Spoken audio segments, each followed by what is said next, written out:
आज इस न्यायालय के सामने मैं अभियोजन पक्ष की एडवोकेट साध्वी मैत्री के साथ तनुरत्न को उपस्थित करने की इजाजत चाहती हूँ।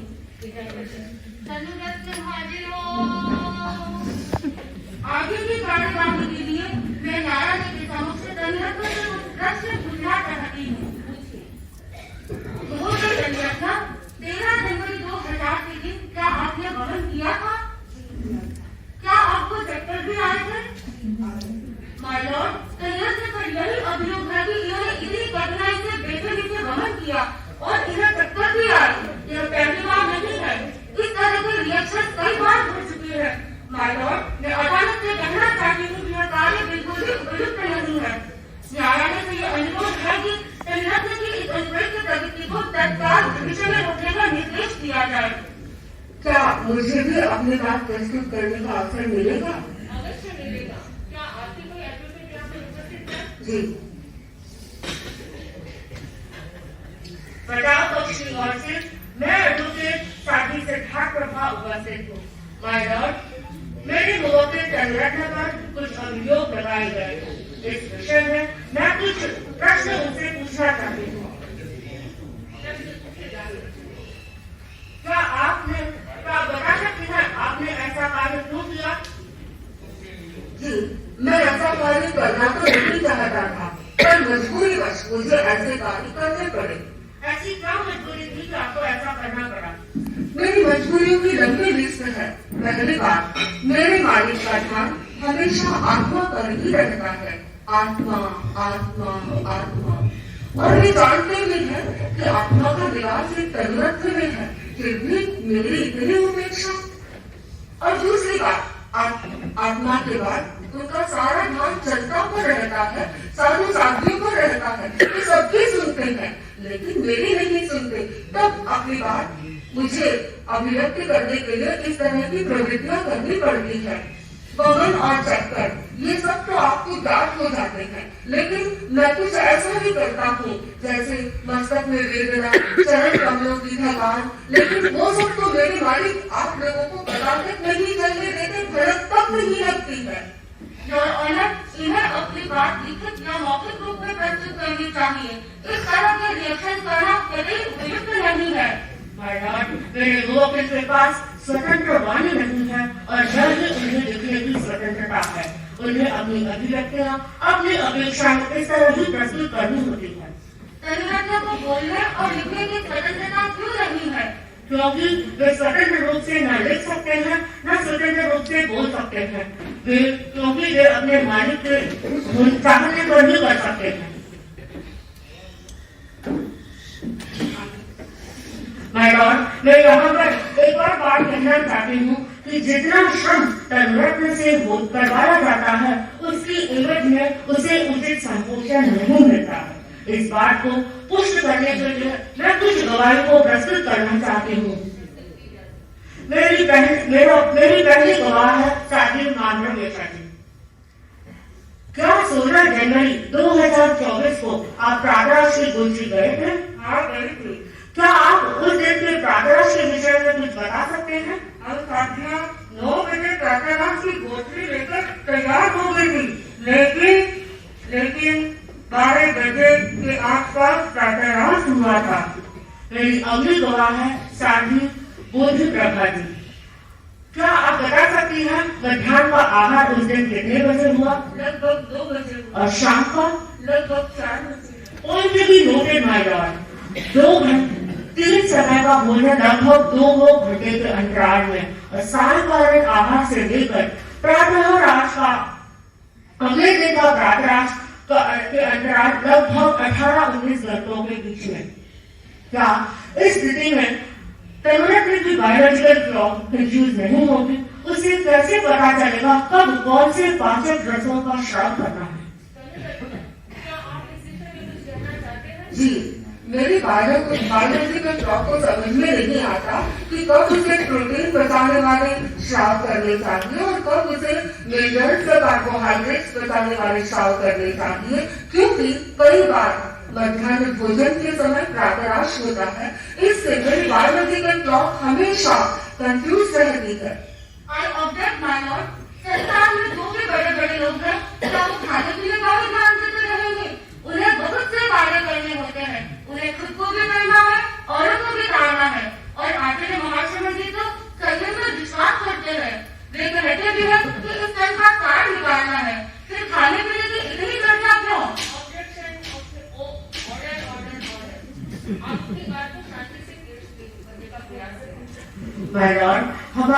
उद्देश्य खाने पीने की ओर ध्यान आकृष्ट करना कतई नहीं है। हमारा उद्देश्य सिर्फ और सिर्फ तनुरत्न की स्वस्थता की ओर ध्यान आकृष्ट करना है। आधार वाक्य में कहा गया है, शरीर वाहु नावत्ति, शरीर नौका है।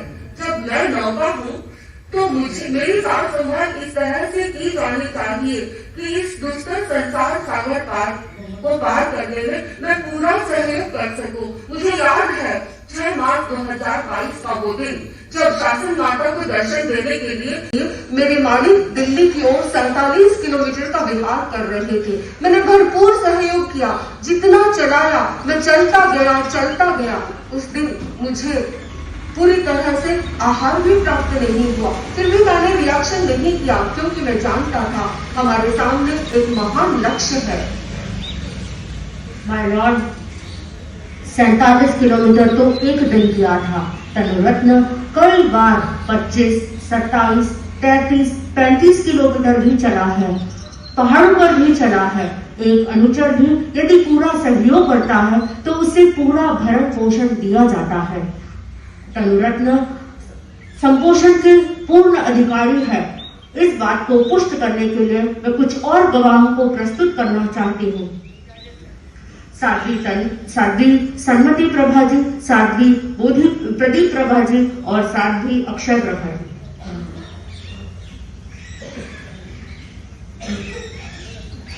क्या आप यदा कदा साध्वी श्री शुक्र जी और साध्वी श्री सुंदरी प्रभा जी के साथ कोची जाया करती हैं? जाते हैं। क्या आप आचार्य प्रवर के आहार के अनुभव को कुछ व्यक्त कर सकती हैं? आहार तो क्या, बड़ा आश्चर्य है, इतना अधिक श्रम और आहार इतना कम। प्रातराश तो प्रायः विलंब से ही होता है, कभी कभार जल्दी हो भी जाए तो पूज्य प्रवर के कुछ ऐसे नियम है कि स्वतः ही आहार संयम हो ही जाता है, और प्रहर आने से पूर्व आचार्य प्रवर अन्न को दिखाते ही नहीं है, और कुछ खाद्य पदार्थ, खाद्य वस्तुएं जो दिखाते हैं उनकी मात्रा भी फिक्स और लिमिटेड है। मध्याह्न में तो अति संयमित आहार होता है, पर आश्चर्य होता है कि आचार्य प्रवर केवल मात्र 1 या 2 द्रव्य ही ग्रहण करते हैं। राज की गोष्ठी के रिस्पॉन्सिबल साध्वियां जब बड़े अच्छे भावों से कुछ द्रव्य लाती है, पर हम शौक हो जाते हैं कि उस समय आचार्य प्रवर मात्र 1 या 2 द्रव्य, सीमित द्रव्यों में से भी 1 या 2 द्रव्यों को ही ग्रहण करते हैं और 1 या 2 द्रव्यों को ही सिलेक्ट करते हैं। शाम होते होते तो संयम की इंटेंसिटी और बढ़ जाती है। शाम का भोजन सामान्यतया डिनर कहा जाता है, पर आचार्य प्रवर शाम को एकाध दलीय या अन्य एकाध द्रव्य भी मिलाते हैं। इससे तो शाम के भोजन को डिनर की अपेक्षा लंच स्नैक्स कहना ही उचित लगता है। Point to be noted my Lord, मात्रा की अल्पता। दुनिया की जाने माने न्यूट्रिशनिस्ट और डाइटिशियंस का भी यही मानना है कि शरीर को निरामय रखने के लिए सभी पोषक तत्वों का उचित निर्धारित मात्रा में शरीर में पहुंचना जरूरी है। क्या इतने कम खाद्य पदार्थ शरीर को पूरा न्यूट्रिशन दे सकता है? माय लॉर्ड, जैन आगम में कहा गया है, देहे दुखम महाफलम, यानी देह को दुख देने से महान फल होता है। मैं तो अपने मालिक के पास दिन रात रहता हूँ, मैंने तो यह कभी नहीं सुना। मैंने सुना देह में उत्पन्न दुख को सहन करने से महान फल होता है, लेकिन ये नहीं कि देह को दुख दिया जाए। आचार्य महाप्रज्ञ जी कहा करते थे, महाश्रवण करुणा में मुझसे आगे है, और वास्तव में मेरे मालिक करुणामय है। अगर किसी को दर्शन दे रहे हैं, करुणा, कोई बीमार है, करुणा, कोई अक्षम है, करुणा, वृद्ध है, करुणा, पगड़िए करते हैं, करुणा। मैं निवेदन करता हूँ, इस करुणा का कुछ अंश मुझे भी प्राप्त हो, करुणा का प्रसाद मुझे भी मिले। माय लॉर्ड, आदराज के तनुरत्न की सभी दलीलें पूर्ण रूप से वाजिब है। और तो और यह भी सही है कि तनुरत्न आचार्य महाश्रवण के लिए सदा उपेक्षित रहा है। ऑब्जेक्शन माय लॉर्ड, तनुरत्न सदा उपेक्षित रहा है, यह बात उचित नहीं है और कभी कभी कबीरा का प्रसाद तो तनुरत्न को भी मिला है। इस संदर्भ में मैं कुछ गवाहों को प्रस्तुत करने की इजाजत चाहती हूँ। मेरा पहला गवाह है साध्वी मधुर प्रभा जी। मैं पूछना चाहती हूँ, क्या शासन माता के युग में आप थी? जी हाँ। तनुरत्न के संदर्भ में शासन माता ने आचार्य प्रभा से कुछ अर्ज की हो, ऐसा आपको याद है? बेशक मुझे याद है। मैंने देखा कि शासन माता ने अनेक बार आचार्य प्रवर के समक्ष अपनी अर्जी रखी और संपूर्ण साधी समाज की आवाज बढ़कर उन्होंने अर्जी रखी और उस अर्जी पर आचार्य प्रवर ने मर्जी भी करवाई। आज हम आचार्य महाश्रवण का जो अर्धगति का पर्यंत विश्राम देख रहे हैं, वह भी शासन माता के इस निवेदन की ही फलश्रुति है, भले ही वो विश्राम स्लॉट में होता है। मेरा दूसरा गवाह है साध्वी रम्य प्रभा जी। क्या आपने कभी साध्वी प्रमुखा विष्णु प्रभा जी को आचार्य प्रवर को कुछ निवेदन करते देखा या सुना? हाँ, वे भी यदा आचार्य प्रवर को निवेदन करते हैं और आचार्य प्रवर भी उनके निवेदन को सम्मान पूर्वक स्वीकार करते हैं। इतना ही नहीं, साध्वी वरिया जी के विदा पूर्वक किए हुए आग्रह पर भी आचार्य मर्जी करवाते हैं। माय लॉर्ड, मैं यही सिद्ध करना चाहती हूँ कि ऐसे भी अनेक प्रसंग हैं जब तनुरत्न का ध्यान रखा गया है। माय लॉर्ड, मेरे मित्र वकील कुछ अंशों की बात कुछ अंशों में सही हो सकती है, पर साथ ही मैं इनकी गलत फहमी को भी दूर करना चाहती हूँ कि वह ध्यान तनुरत्न का नहीं बल्कि निवेदन करने वाले व्यक्तित्वों का रखा गया है। वह ध्यान, वह बहुमान उनकी बात को रखा गया है। इसलिए मैं अदालत से यह दरखास्त करती हूँ कि तनुरत्न को इंसाफ मिलना चाहिए, थोड़ा ध्यान अवश्य उसकी ओर जाना चाहिए। और इसी बात को पुष्ट करने के लिए मैं कुछ और गवाहों को प्रस्तुत करना चाहती हूँ। मेरा निवेदन है साध्वी श्री विशाल देशा जी से। मैं अपना सौभाग्य मानती हूँ कि मुझे आचार्य प्रवर के उदक आनयन का दुर्लभ अवसर प्राप्त हुआ है। हम साथ में कुछ पेय पदार्थ भी थामते हैं, लेकिन पिछले कुछ समय से एक नियम बन गया है कि कैंपस के बाहर यदि प्रवचन पंडाल हो तो पेय पदार्थ नहीं थामना है। इस नियम से हमारा मन बहुत आहत होता है। कैंपस हो या बाहर, हमें इस सेवा से वंचित कतई नहीं रखा जाना चाहिए। मेरे अगले गवाह हैं साध्वी श्री तन्मय प्रभा जी और साध्वी नवीन प्रभा जी। हम सौभाग्यशाली हैं। गोचरी, उदक, प्रतिलेखन आदि कार्यों के द्वारा गुरुदेव की किंचित सेवा का अवसर हम साध्वियों को प्राप्त होता है, लेकिन ये कार्य नियुक्त साध्वियों के द्वारा संपादित होते हैं। कुछ कार्य ऐसे भी होते हैं जिनके लिए साध्वियां पहले से नियुक्त नहीं होती है। उनमें से एक कार्य है विहार के समय गुरुदेव के सामने जाने का। उस समय साध्वियों का उत्साह बोलता है, छोटी बड़ी सभी साध्वियां अहम के यहाँ तैयार रहती है, मैं जाऊं ऐसी भावना उभरती है। लेकिन आजकल ऐसा कोई उत्साह का माहौल नहीं बनता। वह भी ढेर सारी निर्जरा होती है, क्योंकि आचार्य प्रवर ने इस पर भी रेस्ट्रिक्शन लगा दिया है। कई दिनों तक तो पूज्य प्रवर हम छोटी साथियों की भक्ति भावना का सम्मान करते हुए कुछ दिखाते थे, लेकिन अब वह क्रम भी स्थगित हो गया है। हमें अवसर की हम चाहते हैं कि पूज्य प्रवर वो अवसर हमें शीघ्र ही प्रदान करा दे। मेरे मालिक नियम निष्ठ है, नियम प्रिय है और हम तो इस बात का सम्मान करते हैं, हमें गर्व भी है। लेकिन मैं ये पूछना चाहती हूँ कि इतने सारे नियम मुझ पर ही क्यों लागू होते हैं, और यदि नियम बनाए भी जाते हैं तो ये नियम भी बनाया जाना चाहिए कि प्रातः 9 बजे के पहले मध्याह्न भोजन लगभग 12:30 बजे। अगर इस तरह का नियम बन जाता है तो दिनचर्या कितनी अच्छी हो जाएगी। अभी कल ही की बात है। जब ये सब कुछ समय पे संपन्न हो गया तो सबको कितनी प्रसन्नता हुई, मुझे भी प्रसन्नता हुई। तो यह प्रसन्नता हम सबको सदा प्राप्त होती रहे, यही हमारा निवेदन है। माय लॉर्ड, तनुरत्न की व्यथा सुनने के बाद मुझे भी ऐसा लगता है कि उसके द्वारा किए गए रिएक्शन का कारण है वह मजबूरी। तनुरत्न का पक्ष वास्तव में वजनदार है और हम सबको महामहिम तनुरत्न का साथ अवश्य देना चाहिए। आभार मेरे मित्र, मैं अदालत से यह निवेदन करती हूँ कि वे फैसले की ओर आगे बढ़ें।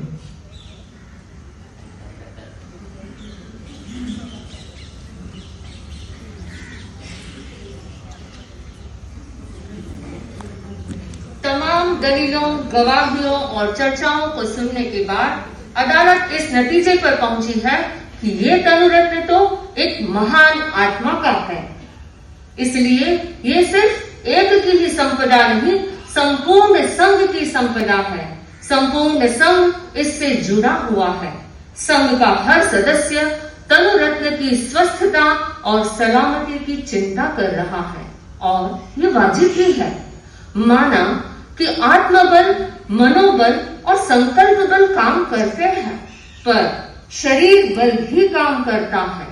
तनुरत्न के केस की फाइल अलग अलग रूपों में अनेक बार ओपन हो चुकी है, पर फैसला आज तक नहीं हुआ है। तमाम गवाहियों के मद्देनजर फैसला तो तनुरत्न के पक्ष में ही होना चाहिए। कब तक तारीख पे तारीख दी जाएगी और इस महत्वपूर्ण फाइल को नीचे दबा दिया जाएगा। यद्यपि मैं जानती हूँ कि इस फैसले का अधिकार तो मेरे पास भी नहीं है। तेरह पंथ के सर्वे सर्वा परम पुरुष आचार्य श्री महाश्रमण जी के पास फैसले का सर्वाधिकार सुरक्षित है। आज हम पुरजोर प्रार्थना कर रहे हैं कि फैसला तनुरत्न के पक्ष में ही होना चाहिए। कुछ ऐसे नियम बनाए जाए कि सही वक्त पर प्रॉपर डाइट तनुरत्न को प्राप्त हो जाए, ताकि इस प्रकार के रिएक्शन उसे न करना पड़े और वे स्वयं समाहित होकर संपूर्ण संघ को निश्चिंतता प्रदान कर सके। आइए हम सब मिलकर परम श्रद्धेय आचार्य श्री महाश्रमण जी के चरण कमल में आज और अब ही तनुरत्न के पक्ष में फैसले की गुजारिश करें। समय पर शयन, समय पर भोजन, तनुरत्न को मिले उचित संपोषण। समय पर शयन, समय पर भोजन, तनुरत्न को मिले उचित संपोषण। समय पर शयन, समय पर भोजन, तनुरत्न को मिले उचित संपोषण। दौरान किसी भी प्रकार की अभिनय आच्छादना हुई हो अथवा शब्दों का सम्यक रूप में चयन या प्रयोग न हुआ हो तो हम सभी साथियां क्षमा प्रार्थी हैं। यह जो प्रस्तुति की गई और समय पर शयन, समय पर भोजन और शरीर को संपोषण, संरक्षण, संपोषण, तो समय पर शयन होना यह एक सामान्य रूपेण तो एक आम आदमी के लिए उचित बात हो सकती है। सामान्यतया समय पर शयन उचित हो सकता है। जैसे जो आचार्य श्री महाप्रज्ञ जी को मैंने देखा, वे शयन रात में प्राय ज्यादा लेट नहीं करते। रात आने के पहले ही लेट जाते, भले लेटे लेटे बात भी कर लेते, पर कई बार तो रात आने के पहले ही उनका वो कायोत्सर्ग हो या शयन हो, वो लेट जाते और फिर कई बार लेटे लेटे जैसे मैं बैठ जाता तो थोड़ी बात भी कोई ऐसे करे, तो उनको भी मैंने देखा था। मैंने परम पूज्य गुरुदेव तुलसी को भी उनके जीवन के उत्तरार्ध के भी और अगले हिस्से में, यानी 50 वर्षों के उनके उम्र के बाद भी मैंने तो और थोड़ा आगे उनको संभवतः देखना, ध्यान से देखना शुरू किया। मानो करीब 60 के बाद उनको देखना, ध्यान से थोड़ा देखना शुरू किया होगा। तो उनके शयन को जो मैंने देखा कि वे पिछले कुछ वर्षों को, जीवन के अंतिम कोई 2-3 वर्ष छोड़ दें, तो उनके शयन में थोड़ी संभवतः कोई अनियमितता शब्द उपयुक्त है, यानी वो कभी बहुत लेट भी पहुंच जाते, कभी ऐसे कोई 11:30 पौने 12 ऐसे ही बच जाते। कुछ मैंने सुना और कुछ देखा तो उनके देरी भी हो जाती थी।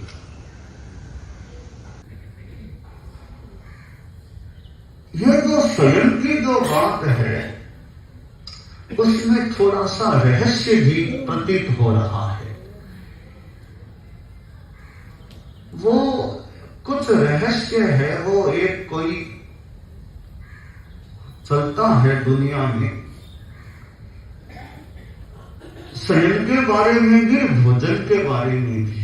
भोजन का भी सामान्यतया तो यूं समय सामान्य रूप में निश्चित रहना चाहिए, परंतु इसमें भी कुछ रहस्य प्रतीत हो रहा है और अपवाद भी इसमें होता है। एक सामान्य नॉर्मल जो आदमी है, जैसे उदाहरण के लिए जो ऑफिस में काम करने वाले लोग होते हैं, उनका टाइम है जैसे 10 बजे से 5 बजे तक मान लो ऑफिस, उनका टाइम प्राय फिक्स है। तो उनका समय भी, उनको 10 बजे ऑफिस में तो वो 9:30 अंदाज आपका खाना खा लेना, फिर ऑफिस जाओ, वहां उनको 6 घंटा आप इतना काम करना, टाइम पूरा, फिर अपने घर आ जाओ। जैसे उदाहरण के लिए न्यायाधीश जो कोर्ट में है, जो भी ऐसे लोग हैं, टाइम उनका फिक्स है, इतने बजे तक काम चलेगा। अब काम हो गया, फिर उनको घर आना है। तो जैसे ऑफिस वाले लोग हैं, घर आ गए, फिक्स टाइम है 6 बजे 7 बजे ऑफिस संपन्न है, फिर घर आ जाओ, अपना समय तय 8 बजे के आसपास मान लो खाना खा लो।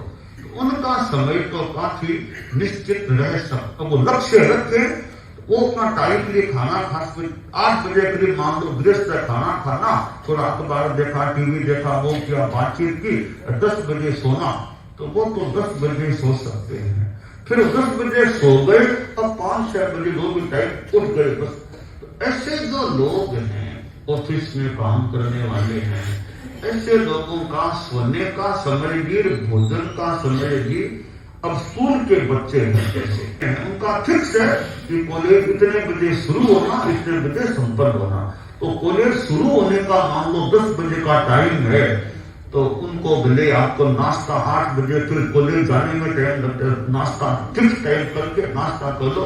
लंच है वो चाहे तो बीच में जो विशेष मिलती है साथ में खाना ले जाओ, टिफिन जितने बजे वो 12 बजे 1 बजे विशेष हो तब अपना खाना खा लो, फिर क्लास में आ जाओ। फिर शाम को घर आना है 4 बजे, तो टाइम फिक्स है, थोड़ा खेल कूद किया, 6 बजे खाना खा लो। तो विद्यार्थी है, शिक्षक, अध्यापक, स्कूल का टाइम फिक्स है, मान लो टाइम पर खाना खा लो। उनका तो एक जीवन क्रम, या तो दुकान में बैठने वाले हैं, दुकान सुबह मान लो 9 बजे खोलनी है, शाम को मान लो 8 बजे बंद करनी है, तो 9 बजे से पहले 8 बजे अपना लगभग 8 साढ़े 8 नाश्ता का टाइम फिक्स है।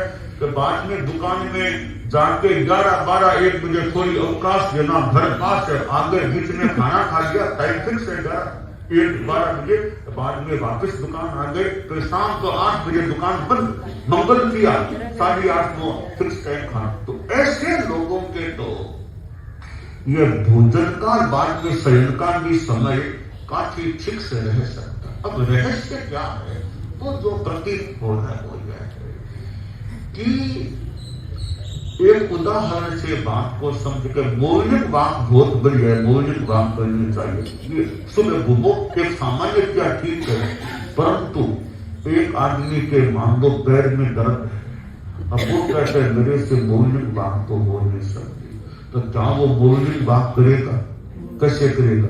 पैरों में दर्द हो गया, उम्र आ गई, 70 आ गई, पैर घुटने चलने में एक फलांग भी चलना मुश्किल हो रहा है, वो मॉर्निंग वॉक नहीं कर पाएगा। 3 साल 4 साल वो तो घूम ही नहीं सकता इतना, तो उसकी वो मॉर्निंग वॉक नहीं करने की जो स्थिति है, तो वो फिर कैसे शरीर सहन करेगा। मॉर्निंग वॉक तो जरूरी है, मान ले, वो बिना मॉर्निंग वॉक कैसे स्वस्थ रह पाएगा, ठीक जी पाएगा। पर आदमी बिना मॉर्निंग वॉक के भी तो मॉर्निंग वॉक का नियम भी मान ले, व्यवस्था एक अच्छी बात है, उनके लिए एक तरह से वो छूट हो गई, वो मॉर्निंग वॉक मत करो, तो भी उनका जीवन चल रहा है। तो सामान्य हिसाब से तो सुबह घूमना चाहिए, तो ऐसे लोगों को नहीं घूमते हैं तो भी उनका जीवन चल रहा है। यहाँ एक रहस्य है, अपवाद रहस्य, घुटने में दर्द है। इसी तरह मान लीजिए अवस्था वृद्ध हो गई, वृद्धावस्था हो गई। आचार्य श्री महाप्रज्ञ जी थे, जो घूमने की उनकी एक शैली थी, पर मान लो अब 85, 86, 87 है, वो 4 किलोमीटर घूम ले, वो स्थिति नहीं है, तो उतनी तो भ्रमण की बात भी कमी भी रही, फिर भी उनका जीवन तो चलाना 90 वर्ष तक जीवन चल गया।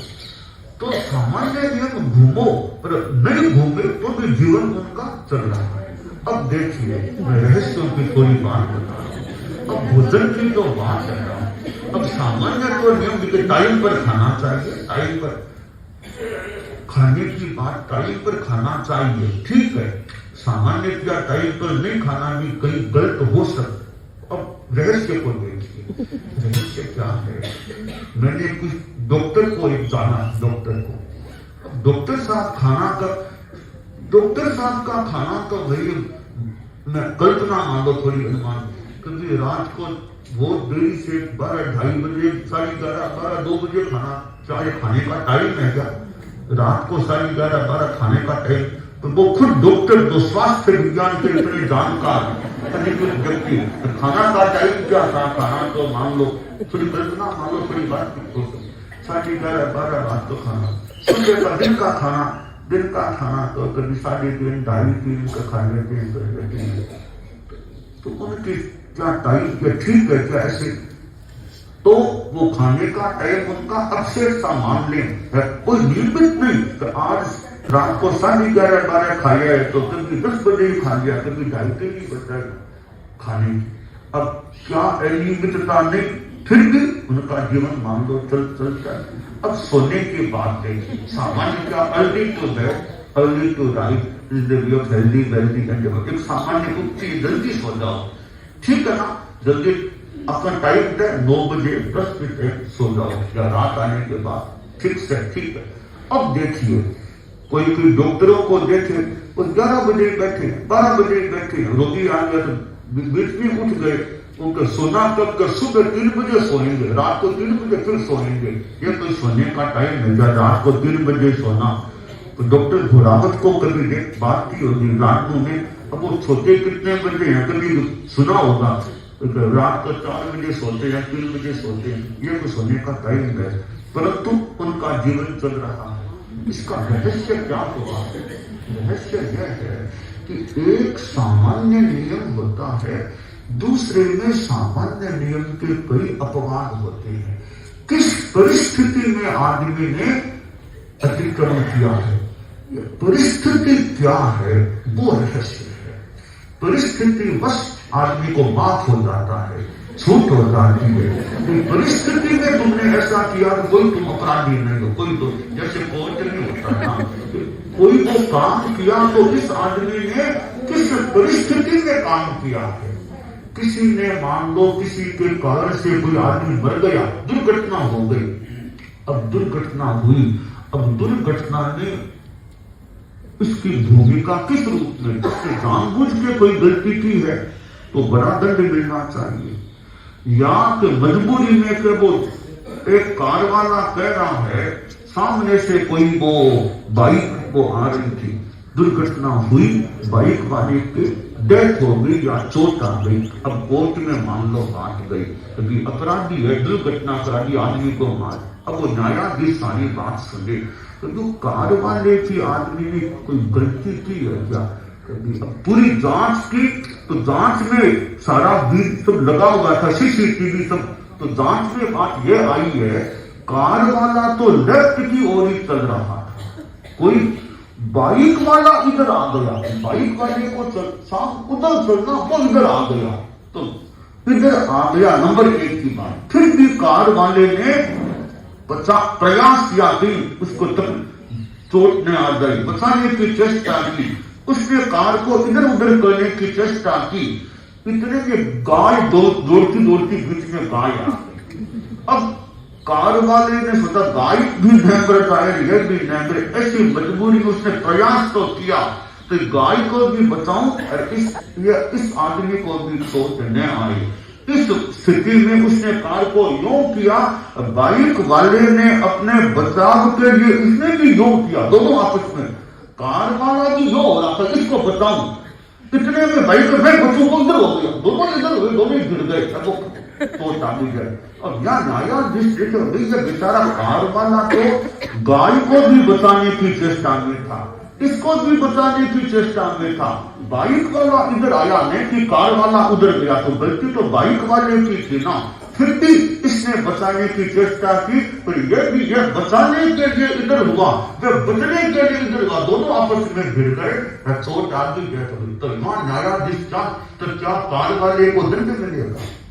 इसने क्या घटना घट गई, इसमें कार हमारे हम सिद्धांत में देखें, एक आदमी है वो बाण से एक हिरण को मान लो मारने के लिए प्रयास कर रहा है बाण से। अब वो एक कोई दूसरा आदमी है, उसका हाथ भी लग गया, कर गया, बाण। यहाँ हमारी भगवती सूत्र में ऐसी बात आती है, किसके कर्मबंध किसके पाप का हिस्सा का भागी है। तो कई बार वो घटना में किसकी कितनी इरादतन भूमिका क्या है, वो सारी बातें देख के इस प्रकार यह रहस्य की तो मैं बात, वो थोड़ी सी रहस्य मुझे लगा है कि एक सामान्य नियम है, साथ में अपवाद में मानो प्रकृति देखती है, इसने अपवाद का सेवन किस परिस्थिति में किया। जैसे डॉक्टर है, अब डॉक्टर ने मान लो वो डॉक्टर मौलिक बात भी सदा नहीं कर पाता, बेचारा सुबह उठता है मौलिक बात के लिए मरीज आ गया, डॉक्टर साहब बहुत दर्द है, देखिए इसलिए एक और मरीज आ गया। अब डॉक्टर साहब ने तो मौलिक बात को छोड़ा, 2-3 मरीजों को देखने में लग गए, टाइम उनका मौलिक बात का गया, अगला टाइम अगले आम रोगियों को देखना टाइम शुरू होने वाला है, उनकी मौलिक बात कई बार मिस हो जाती है। अब खाना दरबार का खाना खाओ, इतने में तो मरीज आ गया, बहुत तकलीफ है, मैं तो बहुत पहले देखो 15 मिनट उसको देखने में लगाया, करते खाना का टाइम लेट हो गया। तो यहाँ डॉक्टर ने जो देरी की है वो कोई नियम का एक तरह से भंग नहीं है, उसने दूसरों के भलाई के लिए देरी की है। तो प्रकृति उसको माफ, हम कल्पना कर ले इसने इसलिए देरी की है, तो कोई बात नहीं, माफ करोगे, इसको ज्यादा तकलीफ नहीं देनी चाहिए।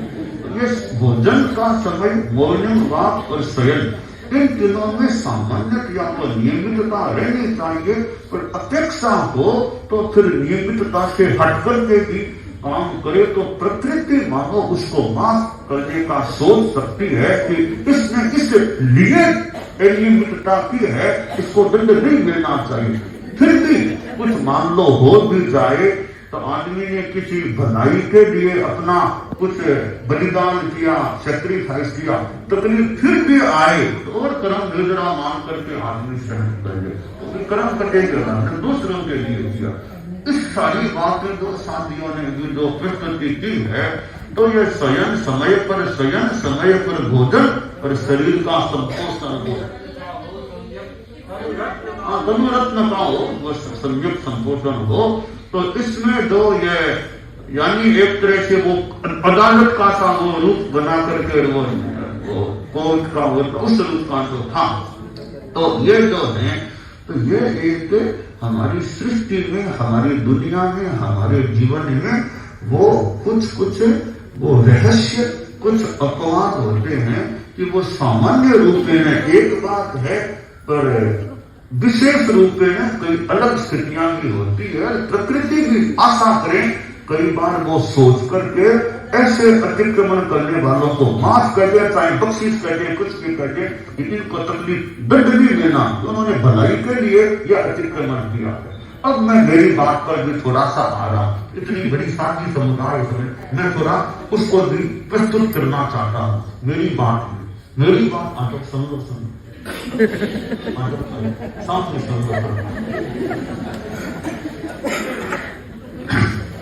भोजन शयन बोलने वाक 3 मानते। बोलने वाक है वो बिहारों में तो हमारा चलना हो जाता है, बिहारों में तो वो शेष काल में तो बहुत ज्यादा बिहार है, तो 8-12 किलोमीटर 13-10, तो वो बोलने वाक तो ऐसे मोटा मोटी मान ले। अच्छा, शेष काल में आजकल तो प्रवास है, बना चलते रहते हैं। मौलिक बात में 5 दिन अच्छा बिहार हो गया, 2 दिन नहीं भी चले तो मेरे ख्याल से कोई खास बात, 1-2 दिन छूट भी गया तो कोई खास बात नहीं। मौलिक बात में शेष काल में तो यह है। चतुर्मास में जो मौलिक बात है, मैं कई बार सुबह सुबह घूमने की, जैसे सावन में और मैं चेष्टा करता हूँ, जैसे भीलवाड़ा में हम थे, कई बार वो ठेक को राउंड लगा करके जो हम इतना राउंड लेकर के फिर आ जाते थे। और चाहे मैं छापर में था, छापर में कई बार 4 किलोमीटर से ज्यादा, पहले 4 किलोमीटर से भी ज्यादा मेरा सुबह सुबह घूमना हो जाता। इसी तरह मान लो नेपाल में थे तो भी पहले, अब बीच में कभी पालने आ जाते हैं, कभी वर्षा बूंदे आ जाती है तो फिर वो छोड़ देते हैं, बूंदे आ गई वापस आ जाते हैं, फिर दोबारा जाना करना तो आ गए। तो ऐसे वो चतुर्मास में छूट भी जाए। फिर कई बार कुछ दिन छोटे होने लगते हैं, मान लो जब छोटे दिनों में नवरात्र आ गया तो फिर मोहिनी बात छोड़ देते हैं, नवरात्र में और में इतना बार मान लो नहीं। फिर कई बार चौमासे में इधर उधर कोई जाना, देखना, अवलोकन करना, कोई पालना, कई तो ऐसे आसपास के जाना, तो भी कई बार मोहिनी बात के लिए जाते हैं। पहले तो मान लो देरी से निकले, फिर बीच में जनता लोग मिल जाते हैं तो उनके कोई मंगल बात है और उसमें टाइम तो बोलने की बात की दूरी तो कम हो गई, बीच में समय ऐसा भी हो जाता है। बोलने की बात की बात है। अब जो आहार की बात है, तो आहार का विहार होते हैं। अब मान लो 11 बजे पहुंचे हैं तो वो प्रातराश की देरी से, फिर प्रोग्राम लंबा चलेगा, 2 घंटा, 2.5 घंटा, 1.5 घंटा, तो वो प्रोग्राम पूरा होते होते 1:30 बज जाए, कई बार 1:30 बज जाए। उसके बाद आते हैं तो प्रोग्राम पूरा हो गया, उसके बाद सब होते हैं अनावश्यक देरी दी। प्रोग्राम पूरा हो गया, कोई मामूली कोई खास मंगल पाठ वगैरह थोड़ा बहुत हो तो, बाकी प्रोग्राम के बाद हम शीघ्र ही थोड़ा सा विश्राम, थोड़ा मामूली लेट ना करके या कोई काम, बाकी जल्दी आहार, उसके बाद हम प्राय देरी नहीं करते, प्रोग्राम हो गया। अब शाम को हमारी ओर से हम प्राय कोई कभी कभी कोई संबल वाला कोई आ गया, बाकी जैसे 4 बजे हमारा एक मोटा मोटी वो एक कार्य संपन्न होता है, तो 4 बजे के बाद में कई बार कोई थोड़ी देरी कोई हो जाए व्यवस्था में, ज्यादा कोई शाम को हम खाने में लेट सब होते हैं, ज्यादा देरी क्यों तो देखा कभी शाम को ज्यादा लेट होते ना, शाम को नहीं। अच्छा, वो देरी नहीं दिखाने तो सुबह प्रातः से बाहर नहीं जाने विशेष तो मैं बहुत जल्दी नहीं, बहुत ज्यादा देरी की जरूरत नहीं मिले, टाइम पर पढ़ने कोई खा। अब जाना है कहीं बाहर तो फिर नहीं। अब यह कोई एक प्रस्ताव, कभी बीच में ही प्रातराश कर लो ताकि ज्ञानों में लंबा, तो बीच में प्रातराश वाला भी कभी प्रयोग हुआ, काम पड़ा। अब बीच वाला भी इतना, फिर और पहुंचने में देरी, धूप, और इसलिए कोई नहीं और भी आप लोग भी है ना, तो बिहारों में तो 10 साढ़े 9 10 तो बजते ही होंगे नाश्ते में। बिहारों में तो हमारे आम लोग सुबह करके चले, उनकी अलग बात है, नाश्ता वही करके चले, वो हमारे इतना बैठता नहीं, सुबह नौकाशी पहले करना नहीं। तो इसमें कुल मिला करके वो आहार में ही और कोई विकल्प होना कि भी प्रोग्राम मान लो 1 बजे पूरा होगा, अब और कोई विकल्प है भी क्या कि आहार जल्दी हो जाए, कोई विकल्प भी क्या हो, प्रोग्राम तो 1 बजे पूरा होना है, अब तो जल्दी आहार हो भी कैसे, विकल्प है हैं? प्रोग्राम शॉर्ट है तो प्रोग्राम मैं तो बहुत लंबा बोलता नहीं, अब जो दूसरे हैं मान लो, अब प्रोग्राम को शॉर्ट मैंने एक बार का स्वागत समारोह रखो ही मत, मैंने एक बार ये कहा था नेपाल उधर कहा था, मैंने कहा तो आप लोग भी कोई आए होंगे तो नहीं थोड़ा तो होना चाहिए, वो सादगी शरद जैसा है ना, सादगी सादगा तो नेपाल में क्या प्रस्तुति दी थी, कर्म निर्जरा होती है, वो होती है स्वागत समारोह करने से, वो प्रस्तुति वो सदियों की ने बंद रखा था कई दिनों तक प्रोग्राम है नेपाल विराटनगर में, फिर वो ये आई समरी थी जहाँ की उस टाइम शांति प्रमुखा की ओर प्रस्तुति होने से कर्म निर्जरा होती है, वो होती है, इसलिए मौका मिलना चाहिए तुम्हें, तो हमने तो काफी सागर बंद करो ताकि ज्यादा देरी नहीं हो, तो हमने तो यहाँ तक कहा था सब होता है कि सागर सभा भी मत रखो, तो बाद में आके कभी सत्य आए कभी सत्या कोई कुछ तो होना चाहिए, तो हमने मीटिंग वगैरह नहीं हुई, हमने सीमा की कि हर एक को टाइम मत दो, कोई सब संस्थाओं को दे दो, ऐसे वो आज भी हमारे को नियम है कि स्वागत वो भी अनेक दिवसीय है, तो पहले दिन सबको भी मत दो, पहले दिन थोड़ों को बाद भी अगले दिन दे दो, ये आज भी हमारे वो नियम है, बना हुआ है, वो मेरे ख्याल से काफी उसके अनुसार चलते यहाँ आए ना, तो पहले दिन सबको मौका नहीं दिया, हमने यहाँ तक के साधु साधियां को भी पहले दिन मौका मत दो मिले, हमारा यह भी लिखा हुआ है, नाटिले वगैरह हैं गाँव के, उनको भी पहले दिन मौका मत दो ताकि जल्दी काम पूरा, तो वो हमने ऐसे बना, तो हमने तो प्रोग्राम शॉर्ट हो उसमें कोई मुझे कोई बता दे तो मैं तो पहले सोच लूं, बाद में यह नहीं आए कि मौका मिलना चाहिए, तो मैं तो बड़े सोच के बाद में केवल हमारा बखान कई प्रार्थनाओं का, और बड़े कोई नहीं बोले, यहाँ तक भी करना हो तो कर ले, हम दोनों तैयार है, बोलो क्या करना, कोई नहीं, केवल तारीफ प्रार्थना कोई नहीं बोले, बस सुन रहे, कोई नहीं बोले, यहाँ तक विचार करने कोई न स्वागत न कोई, केवल व्याख्यान हो जाए, भाषण हमारा अच्छा वो हो जाए, सारी प्रार्थनाएं बोल रही, अब बात आप लोगों पर आ गई है, तो यह भोजन की बात कर रही है, अब तीसरी जो शयन की बात है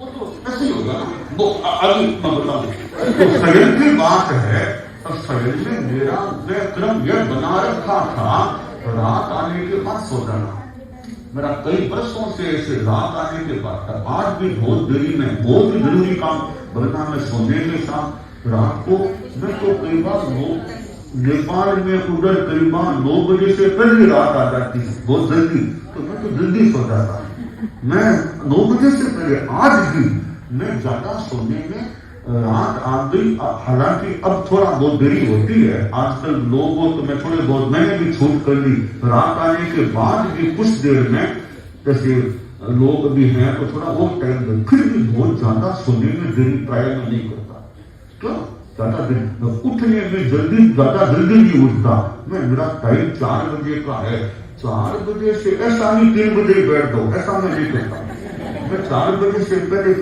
भले वो दिन जल्दी उगने वाला है तो भी मैं 4 बजे से मैं तो प्रतिक्रमण भी लेटे कर लेता था, थोड़ा उठना नहीं,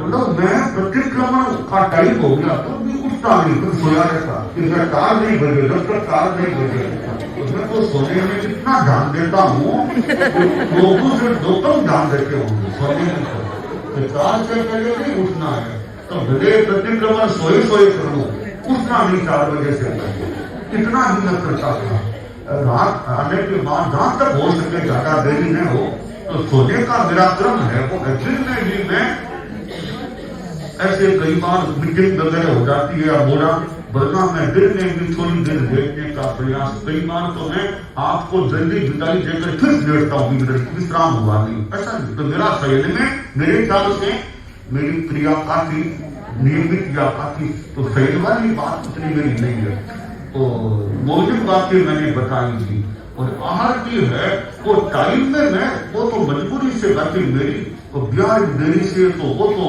मैंने कहा ना वो काम परिस्थितियों में करना होता है। तो प्रकृति भी आशा करे, सहायता करती होगी, नहीं दिख रहे तो फिर कर्म निर्जरा मानती होती है। संपोषण की जो बात आई ना, उसमें हमारा सिद्धांत या विचार यह है कि आदमी को भोजन में, हम तो चारित्रात्माएं हैं, समरियां हैं, दो दृष्टियों से ध्यान देना चाहिए। एक दृष्टि तो यह रखनी चाहिए कि मेरा स्वास्थ्य ठीक रहे, भोजन में स्वास्थ्य ठीक रहे, इसका ध्यान देना चाहिए। दूसरी बात है मेरी साधना का क्रम भी ठीक चले, इन दो दृष्टियों की बात है। इसलिए यह ज्यादा चीनी खाना है ना, तो जिनके थोड़ी बहुत शुगर की और की हो तो वो चीनी से जो जैसा कहा बचाव थोड़ा ध्यान रखे।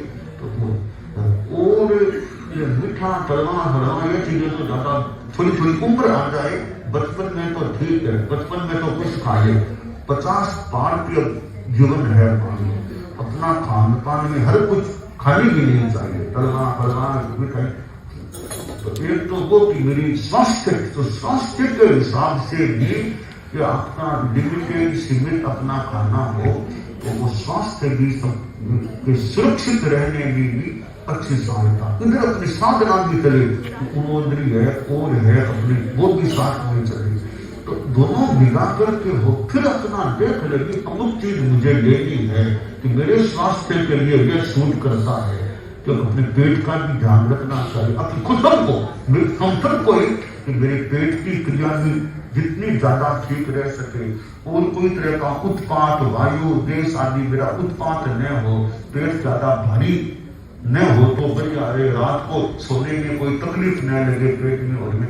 इस हिसाब से शाम का भोजन है, शाम के भोजन में हमें रात को ध्यान में रखते, रात मेरी कैसे बीतेगी, शाम को इतना ऐसा ही खाऊं, रात शांति से सुख साता से मेरी पेट की दृष्टि से बीत सके, वो हम सभी को हम ध्यान दें कि शाम का आहार है वो उतना ही हो जितने से रात को मेरा पेट ठीक रह सके, कोई तकलीफ असाता थोड़ी न लगे, बाकी तो तकलीफ हो जाए तो हो जाए। तो इस हिसाब से खाने में आदमी का कुल मिला करके ज्यादा तो हो, ये मिठाई है और थोड़ी उम्र भी आ गए, साधना की दृष्टि से भी साधना बिल्कुल कैसे रहे, उस हिसाब से भी हम खाने का ध्यान रखें।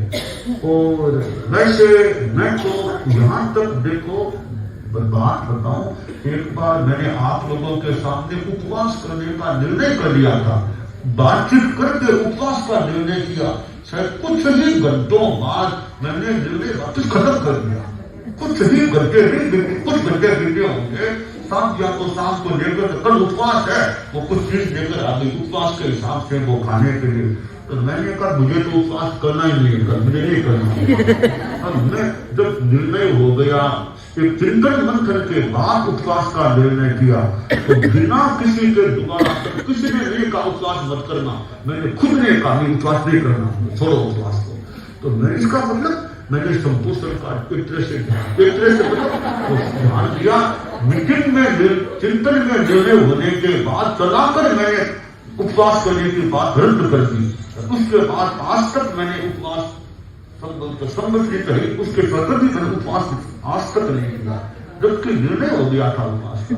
यह सब मैंने खुद ने किया, उपवास कभी नहीं करना चाहिए। तो सारी बात का जो अदालत को सारी प्रस्तुति हुई है, उसके मैंने इतना श्रम किया, तो मैं भी अपने विचार अपने बताऊं कि मेरा इस विचार क्या, तो ये सारी मेरी बातें कैसे लगी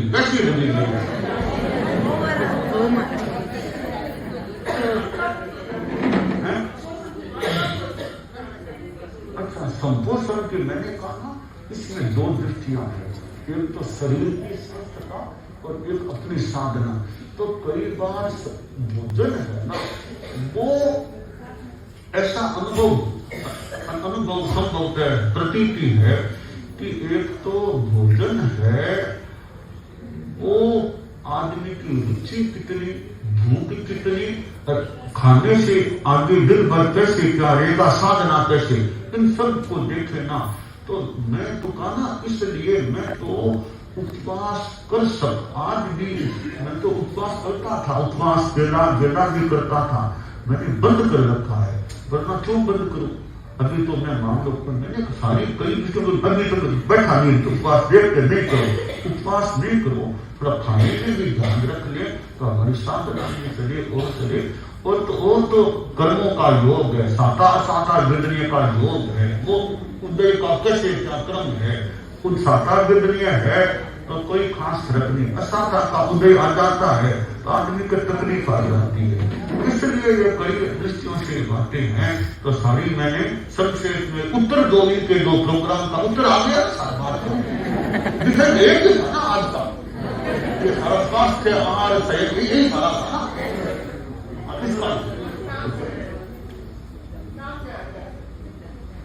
वो सामने एक वो का नियम बना दिया है, वो नहीं आना सामने एक नियम, एक वो कैंपस में और कोई पेड़ आना बाकी नहीं, ऐसे नियम है।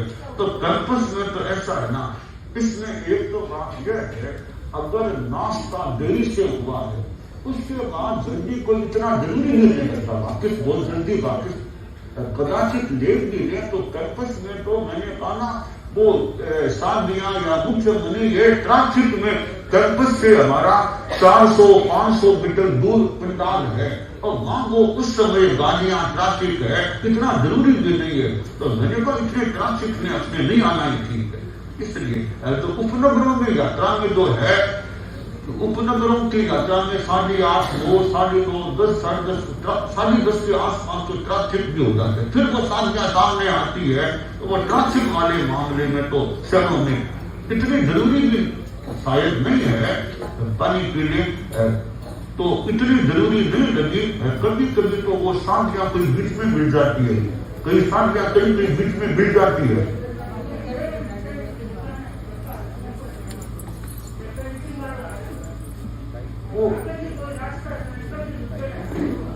वो कई शादियां वहां उनका वो प्रवास का स्थल कोई होता है, वहां तो वो वहां मिल जाती है, वो वहां रखती है, उनका कभी कभी ले लेती है। तो कुल मिला के वो ट्रैफिक वाली बात है ना, शहरों में 10, 10:30 बजे इतनी भीड़ होती है, तो इसलिए शादियों को वो आना पड़ा।